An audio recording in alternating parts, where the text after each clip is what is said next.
Kung minsan, di ko talaga maintindihan ng mama ko. Malaki na ako, pero palaging nag-aalala si mama sa lahat ng bagay, kahit maliit. Ana, bumaba ka na. Mag-almusal na. Ma, ikaw na muna maghatid kay Alex sa school. Mahuhuli na ako. Oo, ako nang bahala kay Alex. Kumain ka na. Ako na bahala magtimpla ng gatas mo, ma. Hindi, hayaan mo ako ang gumawa mamaya. Ana! Ana! Masama ang panahon, magdala ka ng payong. Lahat ng bagay sa bahay, malaki man o maliit, inaasikaso lahat yun ni mama at laging nandyan siya para sa aking tabi. Nagmamalasakit sa akin. Si mama laging nag-aalala sa lahat pero ayaw mag-abala ng iba. Nagmamalasakit si mama sa aming pamilya, lalo na sa paghanda ng pagkain. Pero minsan, nakakalimutan namin siyang pansinin. Saan ka galing? Late na.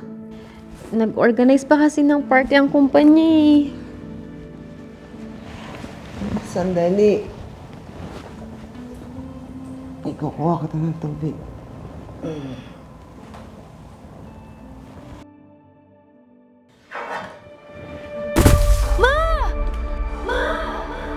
Anong nangyari? Pero may isang bagay siyang hindi pinagtutuunan ng pansin. Ang kanyang kalusugan.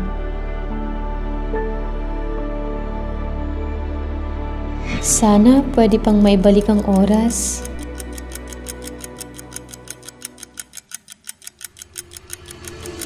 Ma, nandito na ako.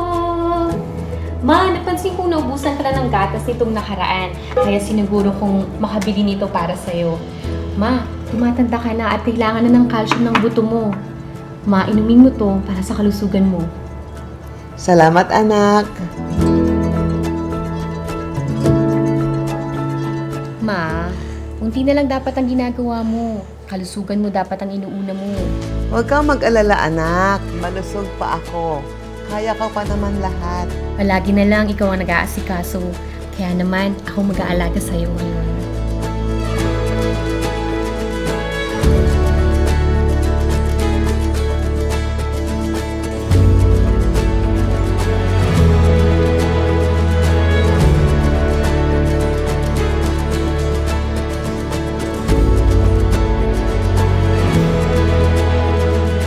Para may panganak tayo, nawawala ng 20% ng calcium ang mga ina mula sa kanilang katawan.